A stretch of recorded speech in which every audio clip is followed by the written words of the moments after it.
ઉત્તરોત્તર આમ જમીન હાલી આવે છે, એક જણાની ફૈબા, દીકરી નથી કહેતો, ફૈબા હજીથી આગળ, એનો હક કમી કરવાનો રહી ગયો છે. આપણે જમીન લઈ લીધી, ફૈબા ત્યાં સુધી નો જાગે જ્યાં સુધી એના ભત્રીજા પાસે જગ્યા હોય. જેવો મારા રમણીકભાઈ પાસે જગ્યા આવે એટલે એને હુરાતન ચડે, વેચે ત્યારે આવે, મારો હક કમી રહી ગયો છે, એટલે જાય કેસ આખો.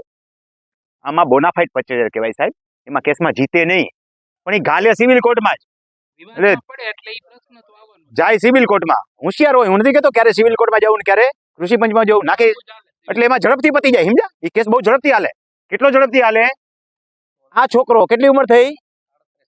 હજી નાનો થઈ જાય, એકાદો નાનો હોય તો 25 વર્ષનો છોકરો છે, ઈ કેસ મૂકે પછી દાદો થાય, બાપો થાય, તે કેસનો ચુકાદો એકાદી જગ્યાએ આવી જાય, પછી અપીલમાં જાય એટલે પાછો એ દાદો થાય, પછી એનો છોકરો મોટો થાય, કેસ ચુકાદો આવી જ જાય. કારણ કે ટ્રાયલ કોર્ટ જે છે સાહેબ 10-12 વર્ષ તો હાલે મિનિમમ.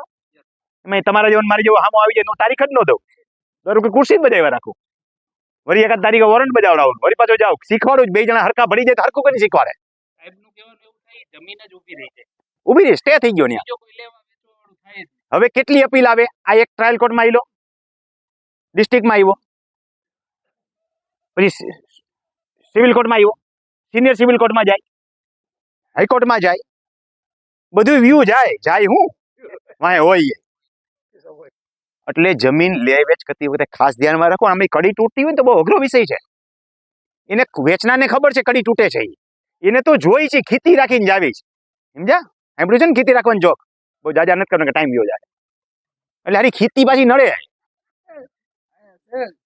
હા બાપુ રે ને,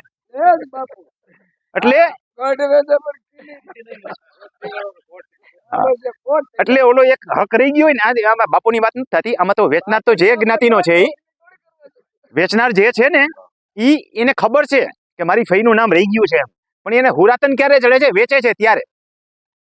સમજ્યા? એટલે આવું તકલીફ વાળી હોય તો કોઈ એડવોકેટને દેખાડો તો એ ન જોઈએ કે બિચારો એ સાધની કાગળ જોઈએ, એના બાપે ક્યાં વાવેતર કર્યા હતા એને થોડી ખબર છે, કેટલા છોકરા હતા ઈ, હા કેટલા વરે કેટલા રહી ગયા એ આંબામાં છુપાવ્યો હોય, પછી આંબાને ચેલેન્જ થાય. એટલે આપણે આંબામાં જ નામ છુપાવેલા હોય. અને સાહેબ આવા કેસની અંદર તો ડિલે ખંડન થાય જ, મળે 40 વર્ષ જૂનો હોય તો મળે, ભલે છે બોનાફાઇડ પરચેઝર આવે નહીં ફેવરમાં, પણ ત્યાં સુધી તો ફસાઈ ગયો ને. અને વકીલ ઓછા લાકડે થોડા પડે, જેમ ઉપર જાય એમ ફિગર વધે. ખબર નહીં હોય સુપ્રીમ કોર્ટમાં તો આપણે જાતા નથી, મિનિટના લાખ રૂપિયા ગણતરીમાં ચાર્જ થાય, કેટલા લાખી મિનિટના સારા એડવોકેટના, તો જ જીતી શકો, નકર સુપ્રીમમાં જીતોય નહીં. જેટલી મિનિટ તમને મળે એટલી મિનિટના પૈસા સુપ્રીમમાં, અને કેટલા લાખ ઈ ગણવાના. અને હાઈકોર્ટમાં ક્યાં ઓછા લાખે પડે છે? તો હું કામ ફસાવવું આમાં?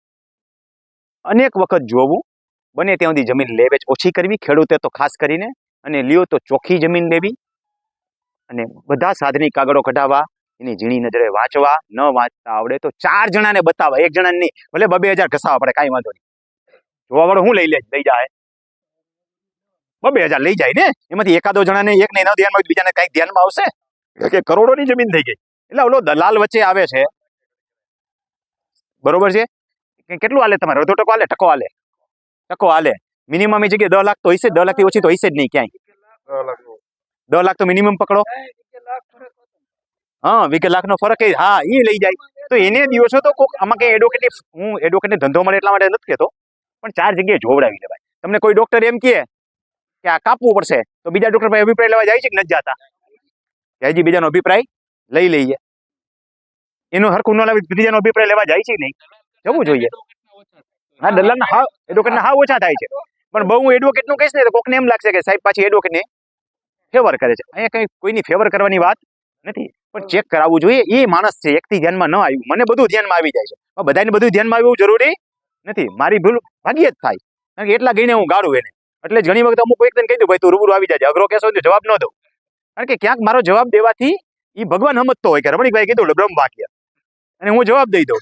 એટલે એને કહી દઉં ભાઈ તારા કેસ પેપર લઈને વાંચી જાય, કાંક કોકમાં વચાવી દે, વાંચ્યા વગર હું કાંઈ કહીશ નહીં. અભિપ્રાય એક બાબતે મેં દીધી તો બીજી બાબતે એને નડે એમ હોય, કેસ પેપર તમે આખા વાંચ્યા નથી.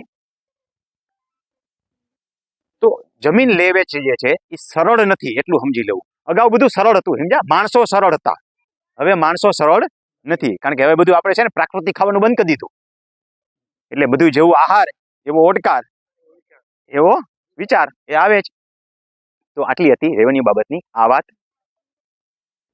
સમયસર કેજેપી કરાવી લેવું, સમયસર વારસાઈ દાખલ કરાવી દેવી, કોઈ વારસદાર આપણે છુપાવવો નહીં, વારસદારની હક કમી કરાવી લેવી, પરાણે હક કમી છેતરપિંડીથી કરવી નહીં, કોઈના એફિડેવિટમાં ખોટા સહી કરવાની, ભલે બેન હોય ભાઈ હોય, કાયદેસરની સહયોજ કરાવી, જેથી કરીને ક્યારે ચેલેન્જ થાય ને તેથી તમારું અટકે નહીં.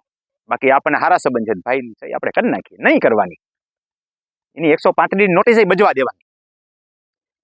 પ્રશ્ન ન્યા જ ઉભા થાય જ્યાં વિશ્વાસમાં રહીએ ત્યાં. અત્યારે હારા સંબંધ છે, આવનારી પેઢી જેને ચેલેન્જ કરવી છે ત્યારે હારા સંબંધ નથી, અને આજ અમારી બેન હારા સંબંધ છે. ઘડીક વાર પછી હૈસેક નહીં, શું ખબર, માણસને વાકું ગમે ત્યારે ગમે ત્યારે પડે છે. તેથી આપણું જૂનું ઊભું રહીએ એને ખબર હોય મેં અહીં સહી કરી નહોતી, હવે દીકરા મારે જોઈ લેતું. એટલે રેવન્યુ બાબતે જ્યાં હાલીએ ત્યાં પરફેક્ટ કાયદાકી પગલા પ્રમાણે જ હાલવાનું. ભગવાન શ્રી રામ છે ને એ 14 વર્ષના જંગલમાં હાલ્યા ત્યારે સીતાજી હારે હાલ્યા હતા, ઉઘાડા પગે હાલ્યા હતા. તો સીતાજીને ક્યારે કાંટા નહોતા લાગ્યા, ખબર છે ને હું કામ નહોતા લાગ્યા? એ રામના પગલે હાલ્યા હતા ને, લાગવા એટલા રામને લાગી ગયા. એટલે આપણે કાયદા કી પ્રમાણે હાલવાનું, એટલે ક્યાંય કાંટો લાગે નહીં. તો આટલી હતી રેવન્યુ બાબતે અગત્યની વાત. માપણી કરાવી લઈ, કેજેપી કરાવી લેવું, વારસાઈ દાખલ કરી દેવી, અને વારસાઈ પ્રમાણિતપણે સાચી રીતે થતી હોય એ રીતે કરવી. હક કમી જેના કરવાના થતો હોય સમયસર કરી જ લેવાના. જેવી વારસાઈ દાખલ કરો ને એવા હક કમી જેના હોય એના કરી લેવાના. દીકરીને ન જોતા હોય તો એના. આપણે ઘણી વાર આવી જઈએ કે દીકરી છે મેરેજ થઈ જાય પછી ખેડૂત ખાતરદાર નહીં હોય તો કામ આવશે, અને એ જ બરાબરનો કામ આવે.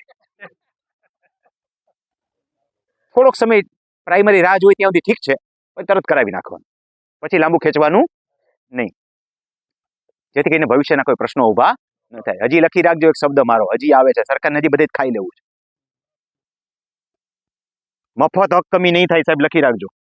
સરકારના ધ્યાનમાં છે જ. આની પહેલા સરકારે વિચારણામાં લીધું હતું, પણ મોટા વિરોધને કારણે પાછળ ઠેલાવી દીધું છે. દીકરીઓના જે હક કમી થાય છે ને એ દસ્તાવેજથી દેવા પડશે. કેવડું કજિયાનું ઘર થાય તમે વિચારો. કોઈ જમાઈ દસ્તાવેજ કરવા દીકરીને રજિસ્ટ્રાર કચેરી જવા દે હે? અને આ સરકાર આ ઘાલ છે જ. વિચારણામાં હતું સાહેબ 4 વર્ષ પહેલા, અને આવશે વેલા મોડી. અત્યારે તેની બહુ ચર્ચા નથી કરવી, પણ સરકારને બધે ખાઈ લેવું છે કે ત્યાં બધે છે ને એને જંત્રી દેખાય છે, પણ આપણી મંત્રાઈ જાય છે એ જોવું નથી. જંત્રીની વાહન સ્ટેમ્પ ડ્યુટીની આવક જોઈ છે. તો આટલી હતી બાબતની વાત. હવે વચ્ચે છે